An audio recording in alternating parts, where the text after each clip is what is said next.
Menu songkem biasanya dibuat dari daging bebek, tapi kali ini kita buat dari ayam kampung saja ya, supaya lebih ramah konsumsi oleh penderita kolesterol, fams. Sebenarnya sih kuliner yang satu ini berasal dari tanah Madura, fams, tepatnya dari Kabupaten Sampang. Nah, warga Madura yang menetap di Lumajang inilah yang membawa dan memperkenalkan hidangan ini. Rasanya jelas enak, fams. Waktu yang lama memasak menjadikan hidangan ini nikmat sangat. Dagingnya empuk dan bumbunya meresap sampai ke tulang. Alasan inilah yang membuat masyarakat Lumajang mengganti daging bebek dengan ayam kampung. Tekstur dagingnya mirip gitu, fams. Bumbu untuk membuat ayam songkem ini sederhana. Cuma bawang merah, ayam kampung, cabai rawit, dan garam. Tapi jumlah bumbu yang dipakai harus banyak, fams. Untuk menghilangkan aroma khas ayam kampung dan terasa gurih. Oh iya, sajian yang umumnya menggunakan daging bebek ini tak lepas dari sejarahnya, fams. Songkem dalam bahasa Madura berarti sujud atau hormat. Maklum deh, masyarakat Madura sangat lekat dengan kultur religius dan menghormati pemimpin agama mereka. Katanya sih, olahan songkem ini menjadi wujud terima kasih dan apresiasi para orang tua kepada kiai yang secara sukarela telah mengajari anak mereka mengaji. Makanya, olahan ini kerap dibawa sebagai hantaran ketika songkeman. Setelah dihaluskan, bumbu tinggal dibalur ke seluruh badan ayam kampung. Oh iya, daging ayam kampung ini punya tekstur yang kenyal mirip daging bebek. Soalnya ayam kampung dibiarkan hidup bebas di alam, fams, yang menyebabkan otot dagingnya lebih banyak. Sebelum dikukus, fams, leher dan kepala ayam ditekuk seperti orang sedang sungkem. Lalu bungkus dengan daun pisang. Daun pisang, fams, emang sudah sejak lama digunakan sebagai pembungkus alami dan tergolong ramah lingkungan. Daun pisang juga tidak mengandung getah, fams, jadi tidak akan mempengaruhi rasa makanan. Hebatnya lagi, senyawa polifenol di dalamnya berfungsi sebagai antioksidan untuk menambah rasa sedap makanan. Sekilas, pengolahan songkem ini mirip dengan pepes ya, fams. Hihihi. Kalau dari jauh sih, songkem terlihat lebih spesial karena terdapat bumbu rempah, fams.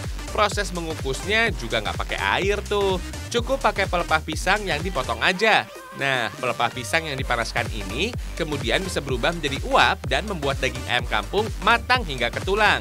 Oh iya, fams, potongan pelepah atau gedebok pisang yang dipakai untuk mengukus ini dipercaya bisa menghancurkan lemak-lemak kolesterol di dalam daging ayam kampung tuh. Sisa lemak ayam kampung dipercaya bisa menempel pada potongan pelepah pisang. Biar uapnya berkumpul di dalam tungku, sebaiknya lubang-lubang di antara tungku ditutup dengan tanah basah. Supaya nggak gosong, ayam songkem dikukus dengan api kecil saja, fams. Waktu mengukusnya juga jadi lebih lama, sekitar 3 hingga 6 jam, fams. Meskipun lama, worth it kok untuk mendapatkan kenikmatan yang tiada tara. Lemak ayam yang menempel pada pelepah pisang membuat aromanya semakin harum. Mantul banget.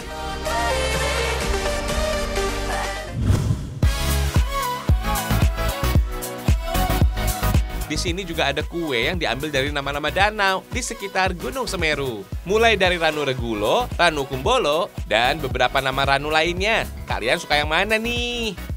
Penamaan ini diambil dari warna dan suasana asli daerah itu, fams. Misalnya, kue dengan nama Ranu Regulo yang diberikan karena warnanya hijau dari green tea alias teh hijau. Sekilas emang mirip dengan pepohonan di sekitar danau, fams. Nggak cuma bikin kenyang aja, dominasi rasa manis saat mengkonsumsi kue Ranu Regulo ini bisa bikin mood jadi lebih baik. Dalam sepotong kue Ranu ini terbagi menjadi 3 bagian. Ada kulit pastry, bolu, dan topping manis. Untuk bagian bolunya sih dibuat dengan telur, mentega cair, tepung terigu, SP alias pengemulsi, gula, dan susu bubuk. Pembuatan bolunya ini mirip sama bolu pada umumnya. Teksturnya lembut di mulut. Ini nih kunci bolu yang dijadikan pengembang. Ada gula pasir dan telur. Selain itu, keberhasilan adonan bolu juga ditentukan oleh tambahan pengemulsi, fams. Selain bisa membuat adonan mengembang, pengemulsi bisa menjadikan adonan lembut dan tidak mudah turun saat dikocok. Berbicara soal bolu, kudapan ini sebenarnya berasal dari dataran Eropa, fams. Kemudian diperkenalkan masyarakat Indonesia oleh bangsa Belanda selama masa penjajahan. Aslinya, fams, bolu berasal dari bahasa Portugis, yakni bolo yang artinya cake dalam bahasa Inggris. Awalnya, fams, bolu dikenal oleh bangsa Mesir kuno. Pengolahan dan bahannya juga sederhana. Bolu kerap dibuat untuk keperluan acara-acara keagamaan. Kalau sekarang sih, nggak perlu tunggu ada acara. Bolu bisa didapat dengan mudah dan dibuat kapanpun, fams. Nah, adonan bolu sudah siap nih. Tinggal siapkan adonan kulitnya aja nih. Sama seperti kulit strudel, fams. Kue ranu ini menggunakan kulit pastry yang teksturnya renyah. Sensasi renyah didapat dari teknik melipat dengan lapisan mentega, fams. Adonan bolu yang sudah dibuat tinggal dimasukkan ke dalam cetakan kulit pastry aja deh. Loyang nggak perlu dioles mentega segala. Langsung taruh adonan di dalam cetakannya saja. Dijamin nggak bakal lengket. Dari resep bolu tadi, dalam perkembangannya, bolu tidak hanya dipanggang saja tuh, tapi bisa dikukus juga. Bedanya, kue yang dipanggang bisa memiliki tekstur yang kering, fams, sehingga bisa tahan lebih lama. Setelah 30 menit, baru deh keluarkan dari oven, fams. Belum selesai, campuran pastry dan bolu ini harus didiamkan dulu untuk menurunkan suhunya, fams. Kalau sudah dingin, baru tambahkan dengan glaze green tea alias topping manis mengkilap dari campuran gula. Kalau sudah kayak gini, bisa di-packing dan siap dijadikan buah tangan saat berkunjung ke Lumajang. Hihihi. Nggak perlu merogoh kocek terlalu dalam, fams. Kue ranu ini dibanderol dengan harga yang ekonomis, sekitar 30 ribuan rupiah per kotak. Kuliner yang awalnya hanya ditemukan di Kota Malang saja, kini bisa didapatkan di Lumajang kok. Namanya strudel. Itu loh, kue berlapis yang terbuat dari pastry berlapis dan diisi aneka buah-buahan. Fams, strudel menjadi makanan favorit orang Austria, Jerman, dan negara-negara Eropa lainnya. Kebetulan strudel yang terkenal dan favorit di Eropa berisi buah apel. Karena Lumajang terkenal dengan sebutan kota pisang, akhirnya strudel pisang diadaptasi dan dikembangkan di Kabupaten Lumajang. Isian yang dipakai adalah pisang kepok, alias pisang khas lereng Gunung Semeru. Gini-gini, fams, pisang kepok punya kandungan nutrisi yang baik untuk tubuh. Karena kaya kalsium dan sodium, pisang kepok bisa mencegah naiknya tekanan darah secara ekstrim. Pisang kepok juga bisa memelihara penglihatan lebih cerah dan jelas, fams.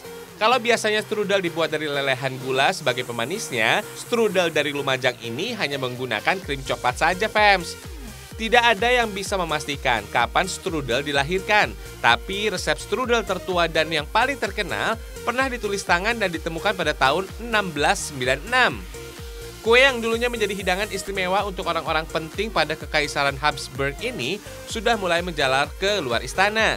Austria, Jerman Selatan, dan beberapa negara lain yang membantu ketenaran strudel di awal kemunculannya. Bahkan di sana strudel menggunakan ceri, bayam, berbagai jenis buah, dan sayuran sebagai isiannya. Fams, Austria yang mengakui strudel miliknya sebenarnya tidak original dari sana sih. Perjalanan strudel diperkirakan dari Arab Saudi yang dibawa ke Mesir, Palestina, Syria, dan Turki. Strudel yang identik dengan bentuk balok ini harus dicetak sederhana, sehingga tampilannya lebih rapi, fams.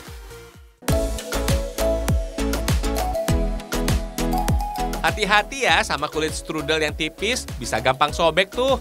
Tinggal kasih isiannya aja. Gak lupa oles telur di atas permukaannya, fams. Selain menciptakan rasa yang gurih, olesan telur bisa digunakan sebagai indikator kematangan strudel karena perubahan warna saat di oven.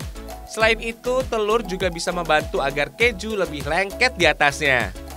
Fams, strudel harus dipanggang kurang lebih 1 jam karena dibuat dengan adonan pastry. Proses pemanasan bisa membuat strudel mengembang, fams. Untuk sekelas harga 20 hingga 30 ribuan rupiah, strudel ini nikmat banget, fams. Bisa dijadikan oleh-oleh karena strudel ini bisa tahan 7 hari di luar lemari pendingin.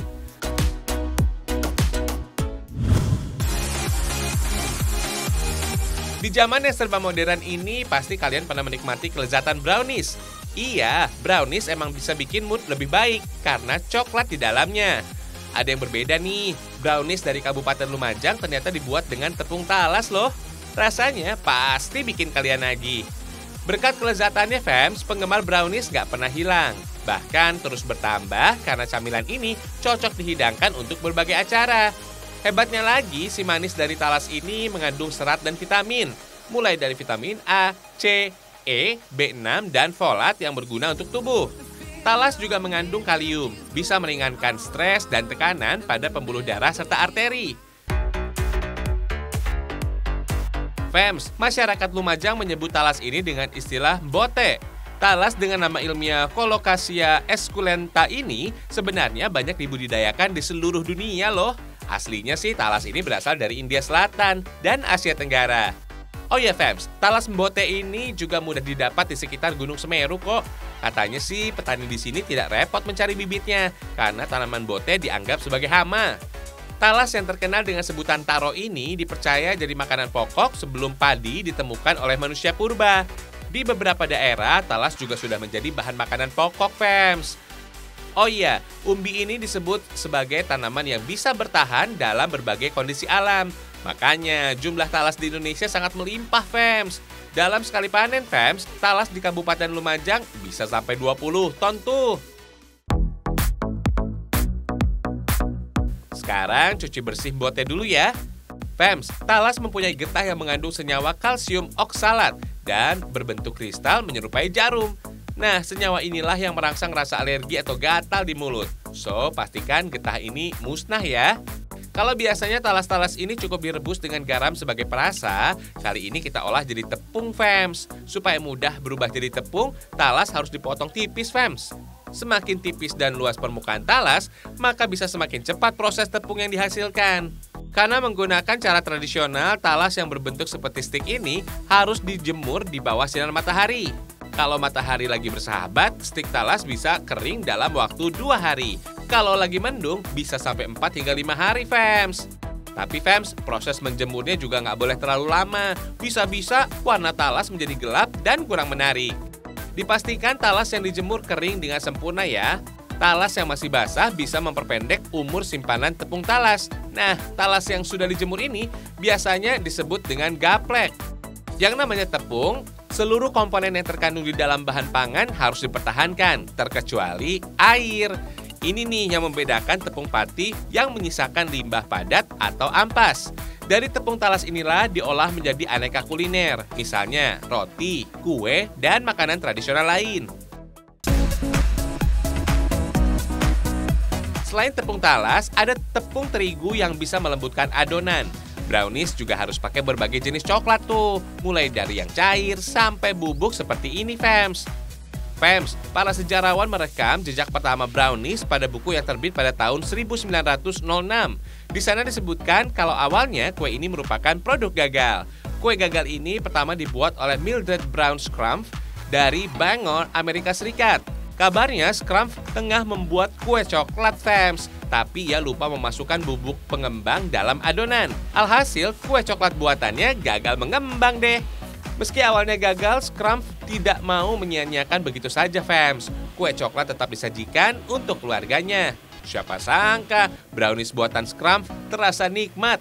Sampai saat ini lebih dari 100.000 resep kue brownies bisa ditelusuri di internet tuh. Bahkan ada ratusan topping yang cocok dibuat juga.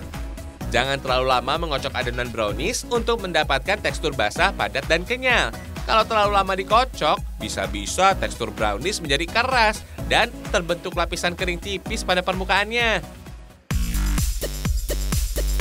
Fams, brownies harus dikukus dengan loyang dari stainless steel agar panasnya rata. Sebaiknya gunakan cetakan pinggan dari gelas atau loyang anti lengket karena tekstur kue yang basah bisa membuat volumenya berkurang. Sebelum dikukus, pastikan kukusan dalam keadaan panas dan air yang cukup ya. Gak mau kan kalau brownies gosong karena kekurangan air? Hihihi. Jangan lupa tutup wajan dilapisi dengan kain supaya uap air gak merusak tampilan brownies, Fams. Sebaiknya brownies dibiarkan di dalam loyang hingga suhunya dingin. Baru deh dilepaskan dari loyang dan siap di plating.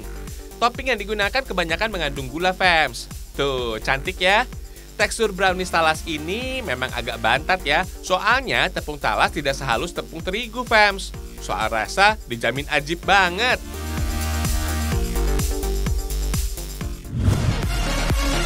Mumpung masih di kawasan Tengger, Fams, kita berkunjung ke salah satu suku tertua di Pulau Jawa. Iya, suku Tengger, Fams. Kebetulan masyarakat Tengger sedang merayakan Hari Raya Karo pada pertengahan September lalu.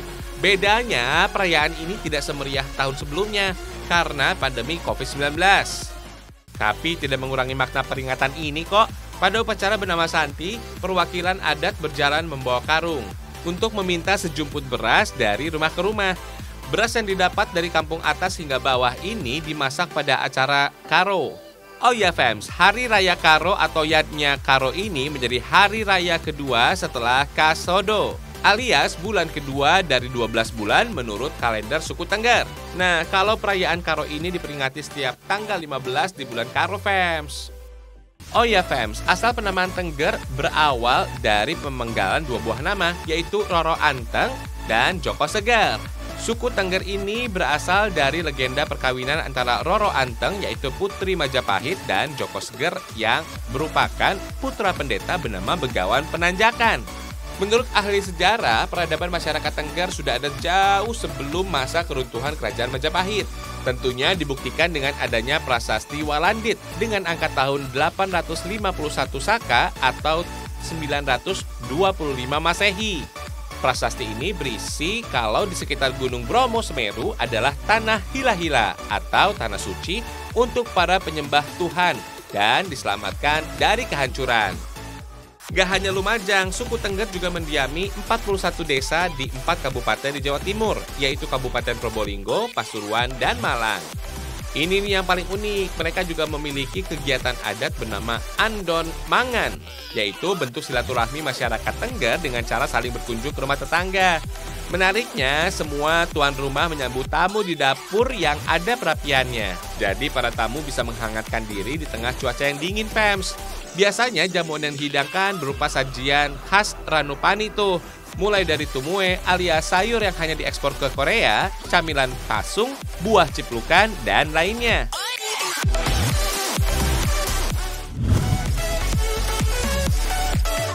Fams, ini bukan lukisan biasa aja loh. Kalau lukisan dibuat 2 dimensi, dilihat dari lebih dekat, lukisan warga di Kabupaten Lumajang ini terlihat seperti 4 dimensi. Gak hanya menggunakan cat dan kuas saja, fams. Lukisan ini dibuat dari limbah botol plastik dan kawat tuh. Botol plastik yang didapat sebelumnya diberikan warna dasar agar kotorannya tidak terlihat, fams. Meskipun terlihat sepele, harus ada tekniknya tuh. Cat yang disatukan tidak boleh terlalu tipis agar bagian dalam botolnya tidak menerawang. Tapi nggak boleh terlalu tebal juga karena bisa lama proses pengeringannya. Botol dengan cat yang sudah kering ini kemudian dipotong hingga berbentuk seperti koi. Kerajinan ini bisa dibilang ramah lingkungan loh, karena memakai botol bekas sekali pakai. Kalau lukisan biasanya di atas kanvas, kali ini kita buat dengan botol plastik. Wah, out of the box banget ya, fams. Kemudian beri kawat untuk disatukan pada permukaan kayu lukis, fams. Nah, ikan koinya harus dipasang presisi agar terlihat nyata. Aja yang menyejukkan mata. Hutan wisata ini juga dipersiapkan untuk cabang olahraga downhill saat digelarnya Pekan Olahraga Provinsi Jatim alias Porprov Jatim. Kawasan hutan yang terletak di Desa Burno, Kecamatan Senduro, Kabupaten Lumajang ini, kontur tanahnya cocok banget dijadikan untuk olahraga downhill, fams. Lokasinya yang terletak di kaki Gunung Semeru membuat Lumajang memiliki banyak spot eksotis dan seru untuk dijelajah dengan cara bersepeda. Salah satunya di Siti Sundari ini. Di sini tempat pariwisata, ada air terjunnya. Di sini juga ada banyak destinasi pariwisata yang menggabungkan antara konsep sport dengan tourism. Ada kulinernya di sini, ada lereng Semeru yang di persekitaran Siti Sundari ini bisa dinikmati keindahannya. Nah, di sisi yang lain, di sini juga difasilitasi sarana untuk olahraga sport, misalnya downhill. Cocok banget deh jadi area bermainnya Cak Zainal Fanani ini, fams. Itu loh atlet sepeda asal Kabupaten Lumajang yang menang dalam kejuaraan balap sepeda internasional Asian Mountain Bike Continental Championship pada Februari lalu di Thailand. Sepeda balap gunung jenis apapun bisa dibabat habis sama Jack Fanani ini, fams. Salah satunya MTB Downhill ini nih. Fams, sepeda MTB alias mountain bike downhill ini biasa disebut sepeda downhill karena didesain untuk melibas turunan. Bukan sembarangan turunan ya, tapi turunan yang dilewati dengan rintangan dengan kecepatan tinggi. Biasanya sepeda ini didesain dengan rangka yang besar, kokoh, dan stabil.